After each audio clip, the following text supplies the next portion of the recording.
అసలుకి 312లో అసలు ఓనర్ ఎవరు దీనికి?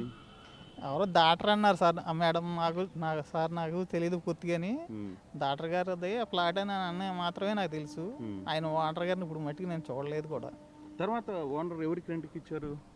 అదే ప్రణయ్ అని ఆయనకి ఇచ్చాడు. ఫోన్లో మాట్లాడటమే. ఓకే. మామూలుగా ఇలా వచ్చారు, మీరు ఇలా వచ్చారు, రెంట్కి కావాలన్నారు, చూపించాము, తీసుకున్నారు అంతే. హ్మ్. ఫోన్లో మాట్లాడుకున్నాం. ప్రణయ్ ఏ ఊరు?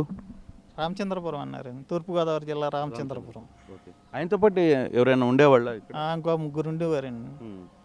ఈయన మధ్య మధ్యలో ఈయన ఊరు వెళ్ళి వచ్చేవాడు, వాళ్ళ ఊర్లో వెళ్ళి వచ్చేవారు. హ్మ్. పొద్దున్న అయితే పొద్దున్న అట్టపెట్టెలతో బాక్సులు వచ్చేయండి, పైకి తీసుకెళ్ళేవారు. హ్మ్. మేము అడిగితే ఏంటంటే ఏ ఫైల్స్, గవర్నమెంట్కి సంబంధించిన ఫైల్స్, హ్మ్. అవి మళ్ళీ వెరిఫికేషన్ చేసి మళ్ళీ పంపించాలి అని అనేవారు. ఓకే. అంటే పెట్టెలతో ప్రతిరోజు వచ్చేదా? ప్రతిరోజు కలెక్షన్? రోజు వచ్చే పొద్దుట వచ్చే సాయంత్రం వెళ్ళిపోయి. అంటే ప్రతిరోజు డబ్బులు అట్టపెట్టెలు వచ్చేవి, మళ్ళీ సాయంత్రానికి వెళ్ళిపోతాయి. కార్లు, ఫార్చునర్ కారు అని, హ్మ్. బిఎండబ్ల్యూలు అని, గవర్నమెంట్ వెహికల్స్ కూడా వచ్చాయి. హ్మ్. అట్లా వెళ్ళిపోయి.